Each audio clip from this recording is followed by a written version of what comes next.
Θα ήθελα να ευχαριστήσω και εγώ τον κύριο Τούτουζα για την τιμητική πρόσκληση. Θα προσπαθήσω να είμαι σύντομος για λόγω χρόνου.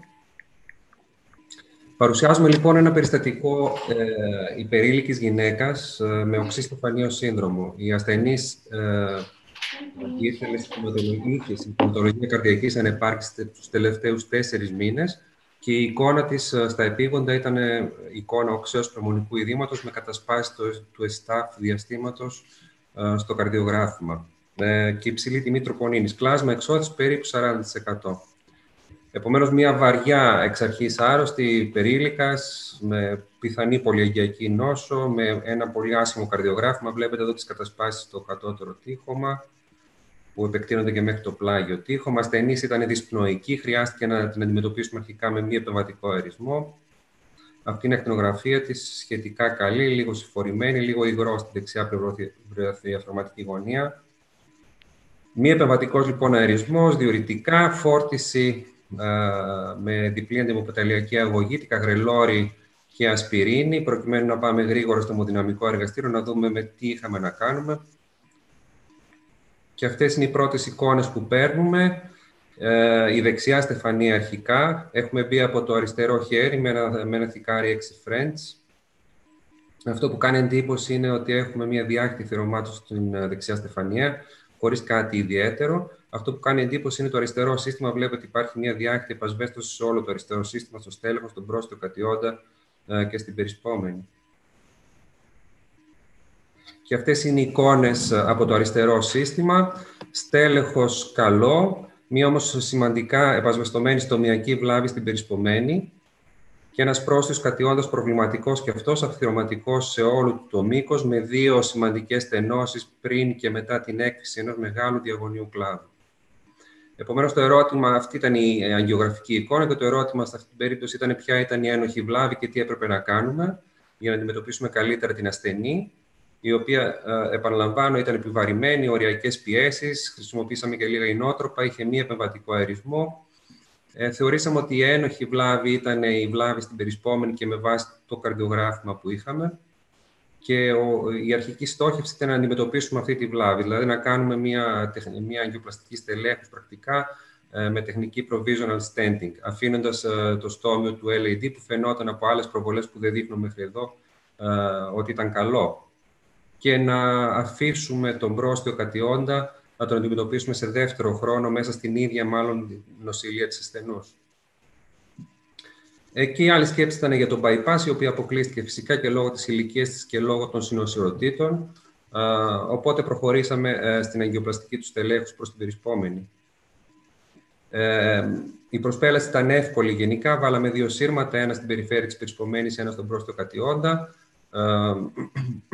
Έγινε μια διαστολή με ένα σκληρό μπαλόνι στην έκφυση της περισπωμένης και τοποθετήθηκε ένα stent Orsiro 3x22 από το στόμιο σχεδόν του στελέχους μέχρι το πρώτο τριτημόριο περίπου του περισπωμένου κλάδου.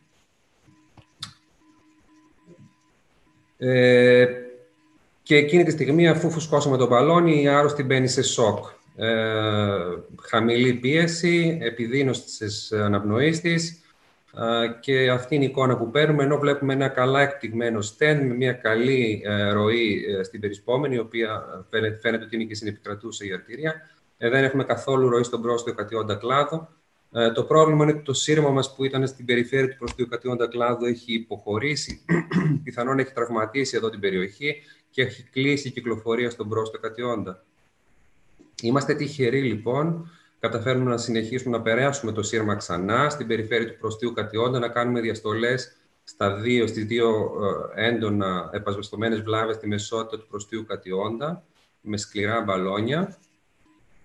Βάζουμε stent που περνάει εύκολα μέσα από τα στράτ του stent του στελέχους και έχουμε ένα καλό τελικό αποτέλεσμα με καλή ροή στον πρόσθετο κατιόντα. Και για να τελειώσουμε την αγγειοπλαστική, ανοίγουμε τα στράτ με ένα μπαλόνι, ανοίγουμε τα στράτ του στέντ της περισπωμένης προς το στόμιο του προστίου κατιόντα. έτσι ώστε να έχουμε εύκολη δίωδο για πιθανή δεύτερη προσπέλαση, αν χρειαστεί κάποια στιγμή στο μέλλον. Νέο μπαλόνι με τα διαστολές εντός του στέντ στην περισπομένη και τελικά ένα ποτ στο στέλεχος, και αυτό είναι το τελικό αποτέλεσμα, ένα καλό τελικό αποτέλεσμα. Η άρρωση σταθεροποιήθηκε, πήγε στην εντατική μονάδα για 2 μέρες και προοδευτικά αποκαταστάθηκε πολύ καλά και πήρε εξιτήριο 7 μέρες μετά από αυτή την δύσκολη αγγειοπλαστική. Η άρρωστη 1 χρόνο μετά, 6 μήνες μετά, είναι καλά. Χρειάστηκε να κάνουμε de-escalation στη διπλή αντιμοπεταλιακή αγωγή και να φύγουμε από την ασπιρίνη και να την αφήσουμε μόνο σε δικαγρελόρι λόγω κάποιου προβλήματος ανεμίας που παρουσίασε στην πορεία. Επομένως, με βάση αυτό το περιστατικό, κάποια πράγματα θα μπορούσαν να συζητηθούν ήταν αν η στρατηγική μας ήταν σωστή, δηλαδή αν έπρεπε εξ αρχής να αντιμετωπίσουμε την βλάβη στην περισπομένη, έπρεπε να ασχοληθούμε πρώτα με τον πρόσθετο κατιόντα και μετά με την περισπομένη, αν χρειαζόταν να χρησιμοποιήσουμε εξ αρχής ή στο τέλος ενδοαγωγική απεικόνηση. Και ένα ερώτημα είναι για τη διπλή αντιμοπεταλιακή αγωγή, για πόσο καιρό αυτή η άρρωστη με τα πολλά προβλήματα θα μπορούσε να πάρει διπλή αντιμοπεταλιακή αγωγή. Και μια γρήγορη ανασκόπηση της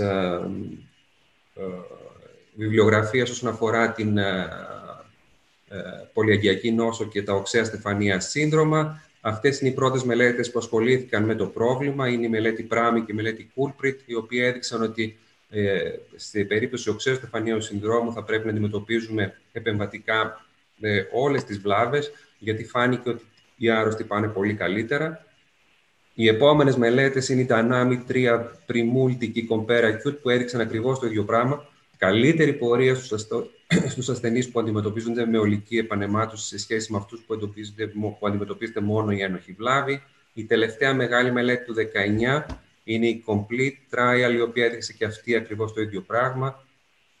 Και μια μετανάλυση με πολλές μελέτες που δείχνει ακριβώς το ίδιο πράγμα και αυτό. Ελαττωμένη θνητότητα και ελαττωμένη ολική θνητότητα στους ασθενείς με πολυαγγειακή νόσο και οξέα στεφανία σύνδρομα.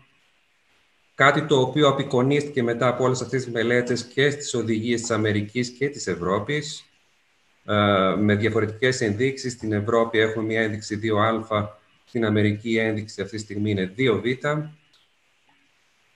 Και το ερώτημα είναι, πέραν της ένοχης βλάβης, οι υπόλοιπες βλάβες στην πολυαγγειακή νόσο, πώς είναι δυνατόν καλύτερα να εκτιμηθούν, με απλή αγγειογραφία ή με FFR ή κάποια OCT, δηλαδή με κάποια ενδαγγειακή απεικόνηση. Τα δεδομένα είναι λίγα, ωστόσο με βάση αυτήν την μεταανάλυση φαίνεται ότι ακόμα και με την απλή αγγειογραφία μπορούμε να πάρουμε καλές πληροφορίες. Ιδανικά φυσικά είναι η χρήση του FFR ή και του OCT, για να επιλέξουμε κατά πόσον οι μη ένοχες βλάβες θα πρέπει να αντιμετωπιστούν. Επομένως, συμπερασματικά και για να ευχαριστήσω για την υπομονή σας, πολυαγγειακή νόσος και οξέα στεφανία σύνδρομο είναι ένα δύσκολο συνήθως πρόβλημα στην επεμβατική καρδιολογία. Το μήνυμα είναι ότι θα πρέπει ενδεχομένως οι περισσότεροι από αυτούς τους ασθενείς να αντιμετωπίζονται με ολική επαναιμάτωση, αν όχι στον ίδιο χρόνο, μέσα στην ίδια νοσηλεία για την νοσηλεία του οξέου στεφανιαίου συνδρόμου. Και φυσικά έχει σημασία η ολική επαναιμάτωση. Πολλές φορές δεν έχει σημασία ο τρόπος και επομένως χρειάζεται πολλές φορές η καλή συνεργασία μεταξύ του επεμβατικού καρδιολόγου αλλά και της ομάδας καρδιάς και του καρδιοχειρουργού. Ευχαριστώ πολύ για την προσοχή σας.